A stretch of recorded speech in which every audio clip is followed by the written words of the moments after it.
Alhamdulillahirabbil alamin. Wassalatu wassalam ala asyrafil anbiya'i wal mursalin wa ala alihi wa sahbihi ajma'in. Subhanaka la ilma lana illa ma 'allamtana innaka antal alimul hakim. Rabbi shrah li sadri wa yassir li amri wahlul 'uqdatam min lisani yafqahu qawli. Amma ba'd. Alhamdulillah ala nikmatil Islam, alhamdulillah ala nikmatil iman.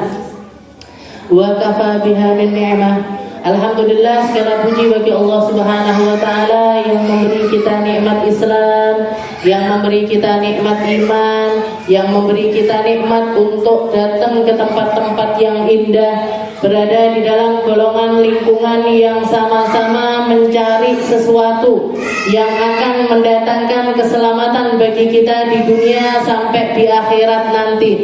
Yang bikin kita jadi hamba-hamba yang ngerti bagaimana caranya hidup, bagaimana caranya menjalani hidup, bagaimana caranya nyetel mindset, gimana caranya mengelola diri serta emosi kita dengan adanya aturan-aturan yang Allah Subhanahu wa taala hantarkan kepada kita lewat lisan mulia Nabi kita Nabi Muhammad sallallahu alaihi wasallam. Allah Subhanahu wa taala mengatakan di dalam Al-Qur'an, "Qul bi fadlillahi wa bi rahmatihi fabidzalika falyafrahu huwa khairum mimma yajma'un." Allah Subhanahu wa taala mengatakan, "Qul," katakan wahai Muhammad, "bi fadlillah," katakan sesungguhnya keafdoliahannya Allah taala. Bi fadlillahi wa bi rahmatihi fabidzalika falyafrahu.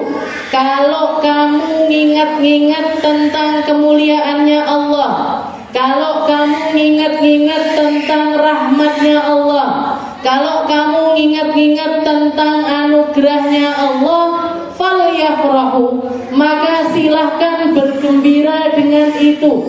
Silahkan bersenang-senang dengan perkara tersebut. Tunjukkan kegembiraanmu dengan cara bersyukur kepada Allah Subhanahu wa taala, melakukan perkara-perkara yang menyenangkan. Huwa khairum mimma yajma'un. Katanya Allah taala itu jauh pahalanya lebih besar, pahalanya lebih indah. Kamu akan menemukan keuntungannya berlipat-lipat ganda.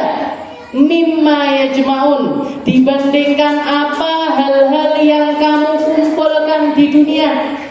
Orang kalau mikirnya tentang dunia, yang dikumpulkan kira-kira apa, Bu? Jenengan kalau mikir tentang dunia, pengennya yang dikoleksi niku nopo? Lek ibu-ibu biasane kelambi, tas, gitu, aksesoris, napa malih? Kudung, nggih. Kelambi warnane abang, kudunge abang, renone abange reno-reno. Abang tuwek, abang setengah tuwek, abang enom, abang setengah enom, nggih. Itu katanya, itu kalau perempuan. Kalau laki-laki yang dikumpulkan apa biasanya?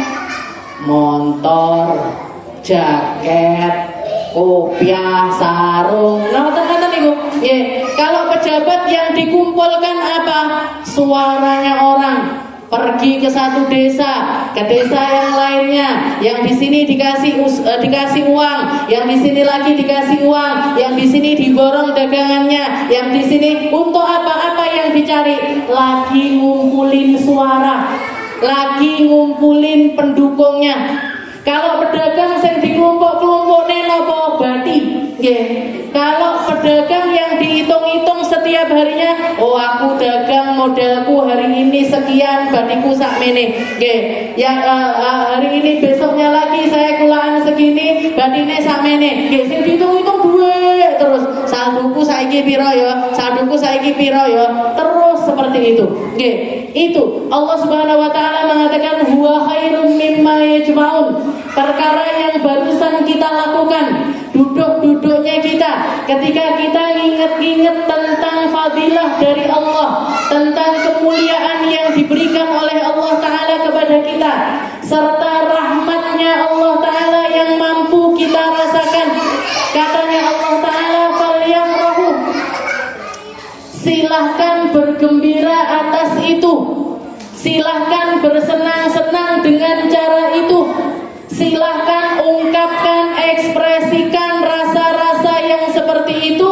Sungguh apa yang sedang kamu kumpulkan ketika kamu bergembira dengan rasa-rasa yang indah, dengan rasa-rasa yang disetujui serta diridhoi oleh Allah Subhanahu wa Ta'ala, kamu nanti akan mendapatinya, kamu nanti akan mendapatkannya. Huwa khairun mimma yajma'un, lebih baik dibandingkan kumpul-kumpulmu, apa yang kamu kumpulkan dari perkara-perkara dunia. Dene apa-apa nih segmo yang kamu kumpulkan itu dibandingkan rasa gembira yang sedang kamu lakukan. Jadi kalau kita merasa diri ini sedang berada di dalam rahmatnya Allah, sedang berada di dalam naungannya Allah, kita mensyukuri perkara tersebut. Allah Subhanahu wa Ta'ala bahkan menyiapkan cara-cara tersendiri, syariat-syariat tersendiri untuk mensyukuri hal-hal yang kita patut untuk bersenang-senang atasnya. Seperti apa? Kayak misalnya seperti apa? Kayak kalau jenengan dapat ketemu jodoh. Ketika kita menemukan pasangan hidup kita, sama Allah Ta'ala disyariatkan gimana caranya? Nikah. Setelah nikah ngapain? Walimah. Bikin gelaran acara. Walimah itu sebenarnya artinya adalah ngundang orang-orang makan sebagai bentuk rasa syukurnya kita atas nikmatnya Allah Ta'ala yang begitu besar, yaitu apa?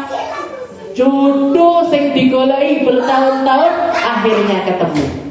Jodoh yang ditunggu bertahun-tahun akhirnya ketemu. Pasangan hidup yang harapannya ketika pernikahan itu kita ingin hidup bersama orang ini, laki-laki ini sepanjang hidup kita. Disyariatkan, ada yang namanya akad nikah, ada yang namanya walimatul urus, ada yang namanya resepsi pernikahan. Aturannya diaturkan sama Allah Ta'ala, bahkan sampai ke tingkat kalau kita dapat undangan walimah, dapat undangan nikah, hukumnya wajib datang. Kenapa kok diwajibkan sama Allah Ta'ala untuk datang? Karena ini adalah nikmat yang besar, maka gembira bersama-sama dengan nikmat besar ini, pahalanya juga sangat besar di sisi Allah Subhanahu wa Ta'ala. Makanya jangan dinodai dengan hawa nafsu kita, makanya jangan dinodai dengan tata caranya kita, makanya jangan dinodai dengan ngikuti tata caranya orang-orang kafir. Saiki sing ngetren kalau resepsi yo standing party. Nggih, jenengan tahu standing party? Pesta berdiri. Nggih toh? Standing artinya pesta, berdiri. Standing artinya berdiri, party artinya pesta. Pesta berdiri niku. Nggih, kita diundang makan, disuruh datang untuk mencicipi makanan, tapi dikongkon mangan karo ngadeg. Nggih toh? Ini aturannya siapa? Ini adatnya siapa? Ini kita ngambil dari kebiasaannya siapa? Tidak ada bu, sepanjang sejarah orang bikin warung makan, restoran berdiri, tidak ada. Saya ngenek nggih duduk, lek ndak gitu lesehan. Nggih. Jenengan kalau datang ke warung-warung ada sampai sekarang warung berdiri, mangane ngadeg. Nggih. Nesu orang wong kita beli makanan kok disuruh makan berdiri, ya cepat no kursi no. Kalau ndak kursi ya lesehan. Nggih. Tapi yang diambil sama orang-orang kita tanpa kita sadari karena ngelihat sinetron, karena ngelihat TV, karena ngelihat YouTube. Oh ini keren ini, pesta ngambil makanan, habis itu makannya sambil berdiri. yang ngundang harus tanggung jawab, yang diundang juga sebenarnya harusnya ngerti kalau ini jauh dari syariat yang telah disyariatkan oleh Nabi kita Nabi Muhammad sallallahu alaihi wasallam. Ditambah lagi campur aduk lanang wedok senggol-senggolan ndak karu-karuan.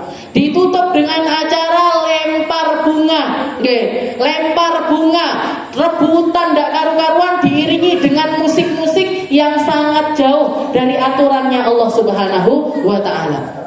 Makanya sebenarnya perkara-perkara keindahan semacam ini yang kita atas nama syukur, atas nama gembira dengan sesuatu nikmat yang Allah taala berikan kepada kita, aturan yang menyelimutinya harusnya juga tetap ikuti apa yang diaturkan oleh syariat agama Islam. Kita wajib Bu datang ke acara walimah.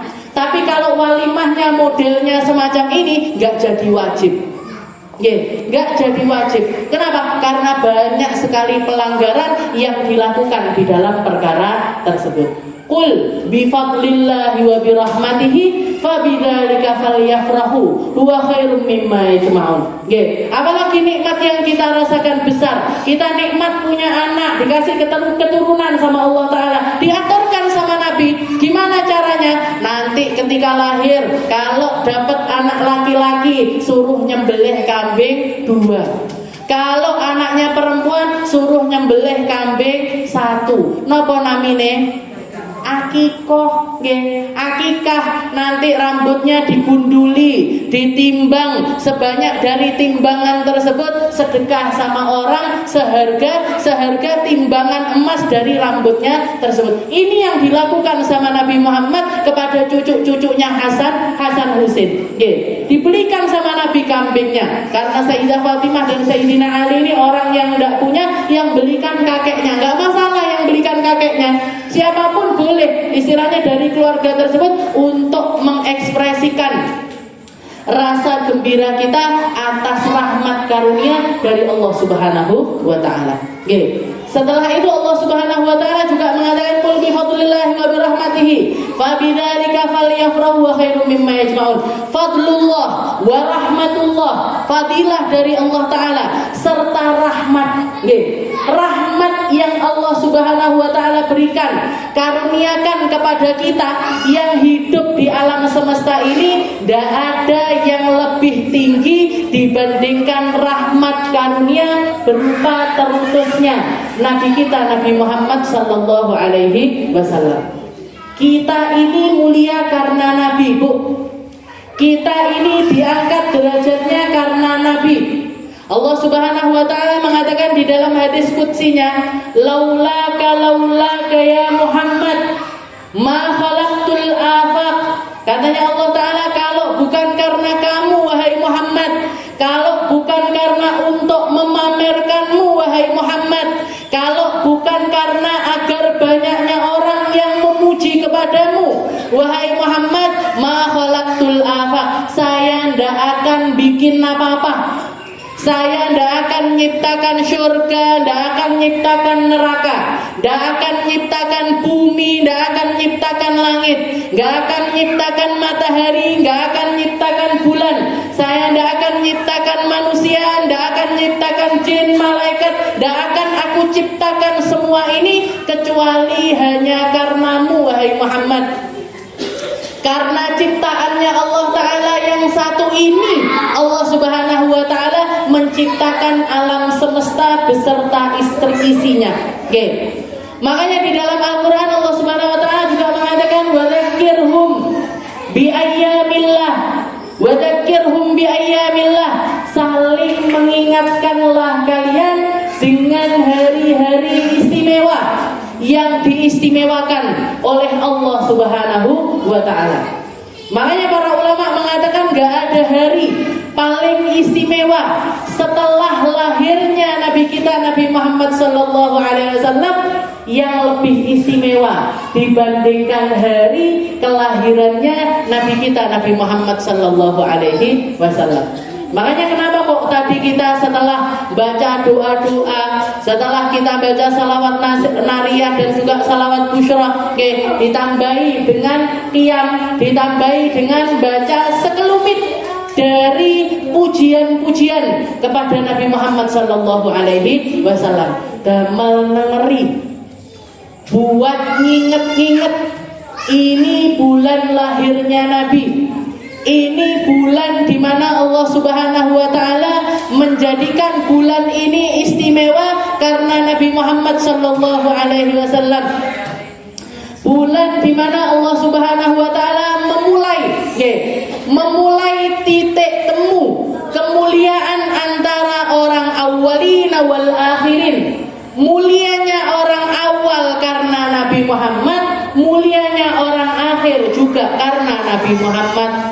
Mulianya zamannya Nabi Adam, Nabi Nuh, Nabi Idris sampai kepada Nabi Isa untuk menyiapkan datangnya Nabi Muhammad, dan mulianya orang-orang setelah datangnya Nabi Muhammad untuk terus-terusan mengangkat namanya Nabi Muhammad. Jadi alam awal, alam akhir, zaman awal, zaman akhir, kehidupan di bumi maupun kehidupan di langit, semuanya diskenariokan sama Allah Ta'ala, ditoto kalih Gusti Allah semata-mata untuk kemunculan Nabi kita Nabi Muhammad sallallahu alaihi wasallam. Makanya nikmatnya punya Nabi Muhammad, nikmatnya ngerasakne hidup jadi umatnya Nabi Muhammad, ini nikmat mulia di atas kenikmatan-kenikmatan yang lainnya. Kalau Al-Habib Abdullah bin Alawi Al-Haddad mengatakan, nahnu fi rauhatin wa rahah wa huburin wa istirahah, nikmatul Islam a'la nikmatin halat bisahah. Katanya Habib Abdullah, kita ini di dalam ketentraman, di dalam ketenangan karena kita punya agama Islam, agama yang dapat predikat nikmat paling tinggi yang Allah Subhanahu wa taala turunkan untuk alam semesta ini. Wasilahnya agama Islam niki sinten? Wasilahnya agama Islam ini muncul ini ada di tangannya siapa? Ada di lisannya siapa? Ada di dalam dirinya siapa? Tidak ada, kecuali di dalam dirinya Nabi kita Nabi Muhammad sallallahu alaihi wasallam. Makanya jenengan kalau di dalam hati ini ada rasa senang, ada rasa gembira, ada rasa cinta, ada rasa rindu kepada Nabi Muhammad sallallahu alaihi wasallam, itu menunjukkan jenengan adalah orang mulia yang insya Allah akan dimuliakan sama Allah Ta'ala dunia akhirat. Insya Allah jenengan adalah orang yang tinggi derajatnya, yang akan ditinggikan di dunia sampai akhirat. Insya Allah jenengan adalah orang yang selamat, yang akan diselamatkan oleh Allah Ta'ala dunia akhirat. Kenapa? Karena kita punya Nabi Muhammad. Guru saya pernah cerita, orang kalau seseorang kalau mau ngikuti apa yang dilakukan sama orang-orang terdahulu, koyoke wis ndak mungkin iso awake dhewe. Saingan sama orang-orang terdahulu itu terlalu sulit, bahkan mungkin sampai ke tingkat koyoke mustahil kita bisa saingan dengan mereka, ini mustahil. Dari segi ibadah misalkan, dari segi ibadahnya kita, Nabi Muhammad titik-titik sholat, awake dhewe sholat titik. Nabi Muhammad sedikit makannya, kita dikit-dikit makan. Jangan titik-titik makan, sarapan, nanti ada snack siang, habis itu makan siang, barmono cemilan sore, barmono makan sore, tengah malam saya glundang-glundung neng gak iso turu luwe mangan neng dia. Nabi Muhammad sering 3 hari 3 malam gak kelebon makanan apapun di perutnya, itu sering. Sampai para sahabat sahabat ini pernah ketika sholat di belakangnya Nabi Muhammad, setiap kali beliau gerak mau rukuk, mau iktidal, mau sujud, niku kedengeran suara klotek klotek klotek klotek klotek klotek. Katanya para sahabat, iki asline suara apa? Ini sebenarnya suara apa? Selesai sholat, para sahabat ini bubaran. Ada satu orang sahabat yang memberanikan diri. Sayyidina Abu Bakar nanya, ya Rasul, kok jenengan ini dari sholatnya jenengan tiap gerak ini wonten suara-suara yang entah apa itu suaranya. Katanya Rasulullah, kamu pengen tahu wahai Abu Bakar, itu tadi suaranya apa? Nggih, ya Rasul, nopo niku sebenarnya? Dibuka bajunya sama Nabi. Nggih, dibuka perutnya Nabi. Di situ ada 3 batu. Nggih, ada 3 batu sak genggaman-genggaman diikatkan sama Nabi Muhammad di perutnya. Katanya Sayyidina Abu Bakar, "Lah nopo niki ya Rasul? Kenapa kok bisa sampai kayak gini ya Rasul?" Wahai Abu Bakar, 3 hari, 3 malam saya dan seluruh keluarga saya dan semua istri, anak, cucu saya nggak nyala api di rumahnya. Nggak nyala api, Bu. Berarti nopo? Sing dimasak ndak enek, duit tinggi tumbas maem nggih ndak enek. Niku Nabi Muhammad.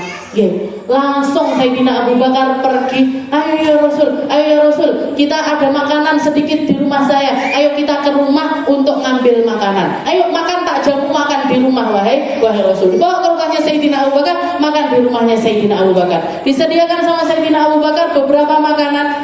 Sama Nabi makanan yang disediakan ini diparuh sama Nabi buat apa ya Rasul? Kirimkan ini ke putriku Fatimah. Dia merasakan hal yang sama dengan apa yang aku rasakan. Jadi Sayyidah Fatimah sak anake, sak putune, sak bojo-bojone 3 hari 3 malam ndak kelebon maem niku sering. Lah awake dhewe titik maem. Apa neh wong NU titik berkatan. Kalau sudah masuk bulan Maulid ngeten iki berkatan, bengi berkatan. Setiap hari ada berkatnya, ada berkat. Ini berkatnya siapa yang sebenarnya kita dapatkan? Ini karena barokahnya siapa? Kita bisa kenyang, kita bisa tidur nyenyak, kita bisa senang-senang duduk bermajlis tanpa ada yang mengganggu. Ini barokahnya siapa? Bisa sholawatan, bisa zikiran bersama, bisa ngaji Quran, iso bikin kelompok-kelompok seperti ini berkatnya siapa? Berkat perjuangannya Nabi kita, Nabi Muhammad sallallahu alaihi wasallam. Nabi Muhammad rela lapar biar kita kenyang. Nabi Muhammad rela malam-malamnya dihabiskan untuk sholat hatta yatawarram qadamah, sampai kakinya bengkak biar kita tidurnya nyenyak. Bahkan sampai ke tingkat saking tresnone Nabi Muhammad sama kita, beliau ketika sakaratul maut diambil nyawanya sama malaikat Israel, dicabut nyawanya sama malaikat Israel. Beliau mengatakan, ya Israel, sakit wahai Israel. Setelah itu yang keluar dari lisannya beliau mengatakan, ya Israel, kalau memang sakitnya sakaratul maut itu seperti ini, fahaffif ala ummati wa taqdil alayya. Kasih sakitnya, sekaratnya umatku untukku, biar aku aja yang berat sekaratnya. Gampangkan sekaratnya umatku, beratkan sekarat diriku. Kasih semua beban sekaratnya seluruh umatku di pundakku. Sopo Bu sing tresno kalih jenengan seperti tresnone Nabi Muhammad sallallahu alaihi wasallam? Siapa yang lebih cinta kepada kita dibandingkan siapapun aja?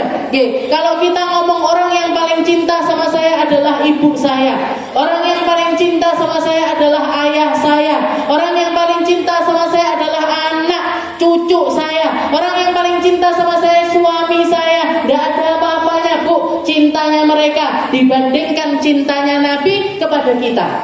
Bahkan cintanya kita kepada diri kita sendiri masih besaran cintanya Nabi Muhammad kepada kita. Kita biasa ngelakoni maksiat, ngelakoni kelalaian, ngelakoni perkara-perkara yang dimurkai sama Allah Ta'ala, ngelakoni perkara-perkara yang bikin kita itu masuk neraka, yang bikin kita itu diazab sama Allah Ta'ala. Ndak sungkan awake dhewe nggih. Ribah biasa, namimah biasa, nyakitin orang biasa, bohong biasa, ngelakoni maksiat kita nggak sungkan. Nonton perkara-perkara yang diharamkan sama Allah Ta'ala nggak sungkan kita. Tapi Nabi Muhammad kepikiran, kita nggak sungkan masukkan diri kita ke neraka, kita nggak sungkan masukkan diri kita untuk masuk di dalam golongan orang-orang yang dimurkai sama Allah Ta'ala. Gak sadar kita kalau kita sedang nambahi pikirannya Nabi Muhammad Sallallahu Alaihi Wasallam. Nabi Muhammad Sallallahu Alaihi Wasallam pernah, beliau ketika mentadaburi ayat-ayat Al-Quran sampai kepada kisah yang menceritakan tentang percakapannya Allah Ta'ala ketika dedes pertanyaan kepada Nabi Allah Isa. Allah Subhanahu Wa Ta'ala mengatakan, Ya Isa bin Maryam, a'anta qulta linnasi ittakhiduni wa ummiya ilahaini min dunillah. Wahai Isa, apa kamu pernah ngomong di depan umatmu, sembahlah aku serta ibuku, jangan sembah Allah? Maka dikatakan Nabi Allah Isa terdiam, tidak mampu untuk jawab pertanyaannya Allah Ta'ala selama setahun, Bu. Mikir apa sing kudu tak jawab di hadapan Allah Subhanahu Wa Ta'ala. Baru setelah itu keluar kata-kata beliau yang mengatakan, Subhanaka ya Rabb, ma qultu lahum illa ma amartani bih, ani'budullaha rabbi wa rabbukum. Saya, ya Allah Gusti, demi kesucianmu, Subhanaka ya Rabb, Maha suci Engkau ya Allah, saya tidak pernah ngomong, tidak pernah nyuruh, tidak pernah memerintahkan kepada mereka tentang perkataan yang semacam itu. Yang saya dakwahkan adalah dakwah untuk menyembah kepada Allah, Tuhanmu serta Tuhanmu. Setelah itu Nabi Allah Isa mengatakan, In kuntu qultuhu faqad alimtah. Kalaupun saya ngomong, jenengan lebih tahu tentang itu ya Allah. Kalau memang benar saya pernah mengatakan yang semacam itu, jenengan wis ngerti. Setelah itu di akhir Nabi Allah Isa mengatakan, In tu'adzibhum fa innahum ibaduk wa in taghfir lahum fa innaka antal ghafurur rahim. Katanya Nabi Isa, lek jenengan kersa ngampuni silahkan, tapi lek jenengan kersonya mengadab juga silahkan. Mau jenengan masukkan mereka ke neraka, silahkan ya Allah. Mau jenengan adab mereka, silahkan ya Allah. Mau jenengan lepaskan lisan-lisan mereka, silahkan ya Allah. Mau jenengan potong-potong jasadnya mereka, silahkan. Nabi Allah Isa saking judeke, Bu, saking gak ngertinya gimana jawab pertanyaannya Allah Ta'ala, beliau mengatakan, wis kula pasrah Gusti, kalau memang mereka harus masuk neraka silahkan. Maka Nabi Muhammad SAW mengatakan, saya takut. Beliau nangis 3 hari 3 malam. Ndak dirayu Sayyidina Abu Bakar, ndak berhenti nangisnya. Dirayu Sayyidina Umar, ndak berhenti nangisnya. 3 hari 3 malam niku beliau cuman keluar ngimami sholat, masuk lagi ke rumahnya, nangis lagi. Keluar lagi sholat, sepulang lagi nangis lagi. Keluar lagi sholat, pulang nangis lagi. Terus 3 hari 3 malam. Sampai Allah Subhanahu Wa Ta'ala memerintahkan malaikat Jibril untuk turun nanya kepada Nabi Muhammad. Nanyakan tentang Nabi Muhammad, kenapa kamu kok seperti itu wahai Muhammad?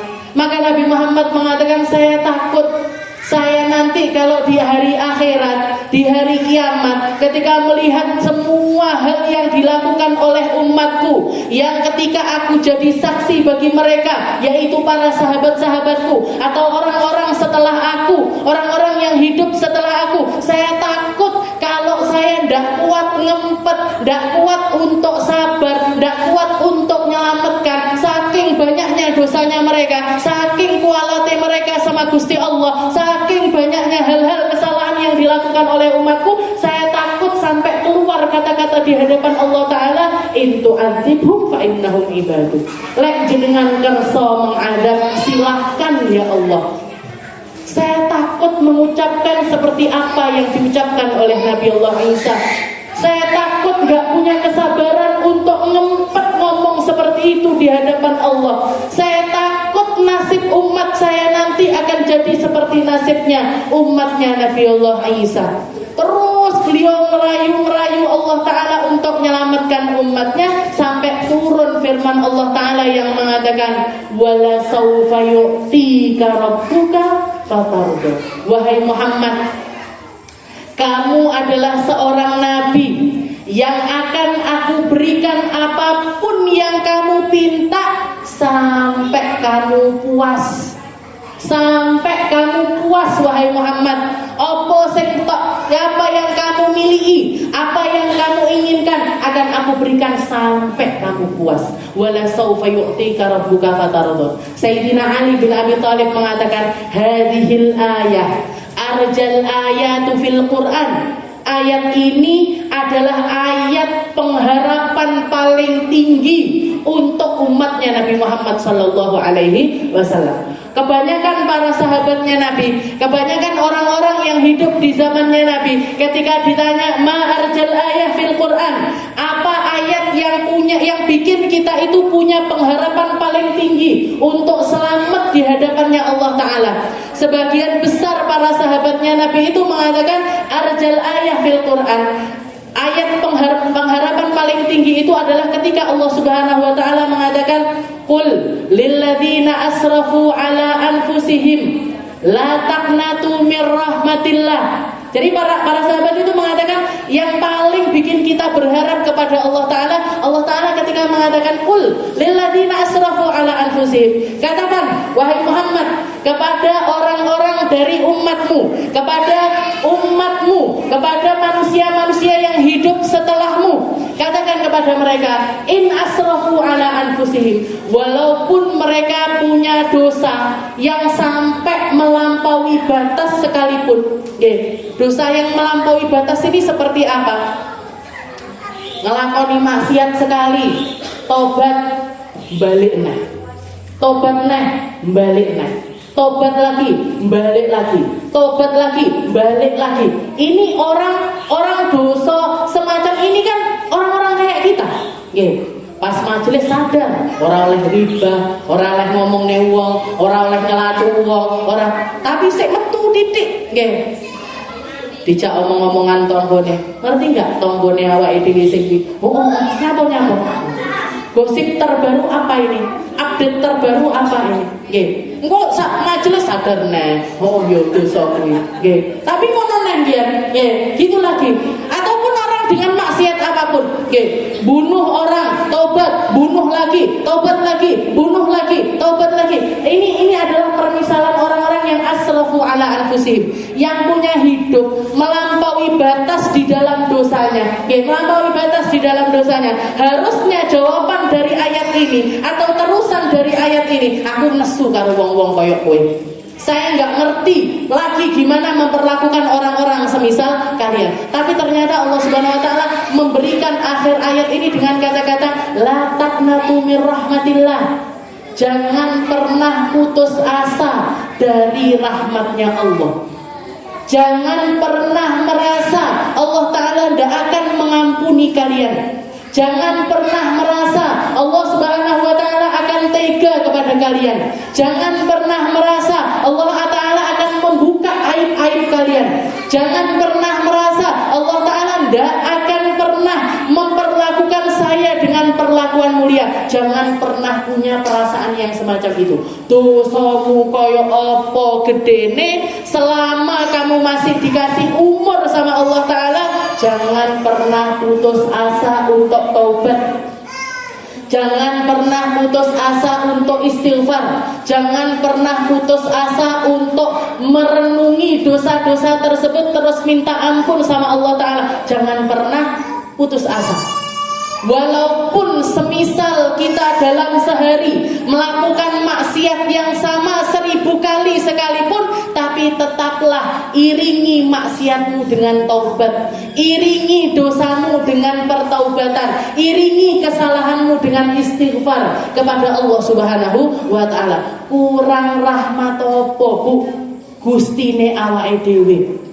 Kurang enak apa jadi umatnya Nabi Muhammad sallallahu alaihi wasallam? Sebagian besar para sahabat itu nganggep ayat ini iki duk iki. Nggih, ndak ada Tuhan yang lebih baik dibandingkan Tuhannya kita. Ndak ada cara berpikir logikanya Gusti Allah ini nggak akan ketemu kita di Tuhan-Tuhan yang lainnya, dan memang tidak ada Tuhan selain Allah Subhanahu wa ta'ala. Ini duk katanya para sahabat. Tapi ketika Sayyidina Ali ditanya, seseorang yang dikatakan oleh Nabi Muhammad, ana madinatul ilm wa aliyun babuha, saya ini negerinya ilmu, tapi kalau kamu mau masuk negerinya ilmu ini kudu lewat mantuku yang satu ini, yaitu Sayyidina Ali bin Abi Thalib. Suruh melewati Sayyidina Ali karena pintunya ilmu adalah Sayyidina Ali. Sayyidina Ali ketika ditanya ma'arjal ayah fil Quran, ayat paling pengharapan tertinggi itu nopo? Katanya Sayyidina Ali, wala saufa yu'tika rabbuka fatardu. Wala saufa yu'tika rabbuka fatardu. Walaupun ayat ini Allah Subhanahu wa ta'ala mengucapkannya terkhusus untuk Nabi Muhammad sallallahu alaihi wasallam. Ya Muhammad, saya akan kasih permintaanmu dunia akhirat sampai kamu puas. Saya akan turuti apapun yang jadi keinginanmu dunia akhirat sampai kamu puas. Saya akan kasih apapun yang kamu inginkan dari perkara dunia ataupun akhirat sampai kamu puas.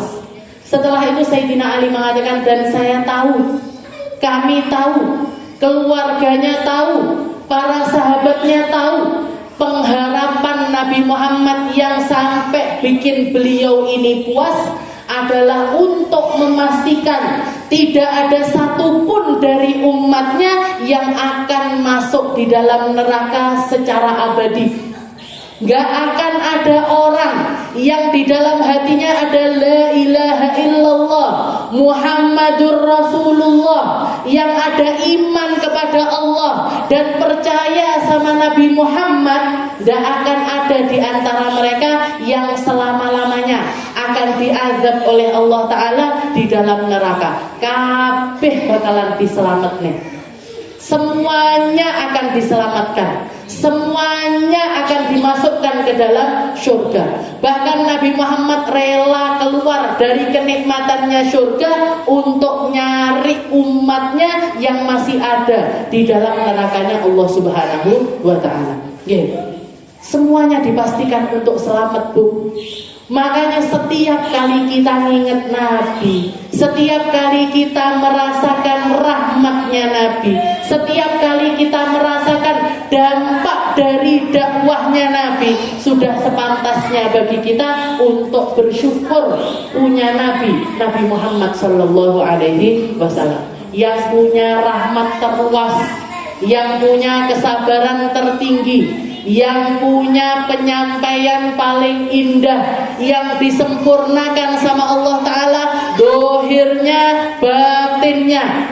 Semua yang ada pada diri Nabi Muhammad ini sempurna, dan kita adalah salah satu dari umatnya. Kita semuanya mulia karena Nabi, kita semuanya diangkat karena Nabi, kita semuanya dikasih fasilitas-fasilitas yang indah berkat dari Nabi kita Nabi Muhammad sallallahu alaihi wasallam. Maka ingat-ingatlah terus tentang Nabi.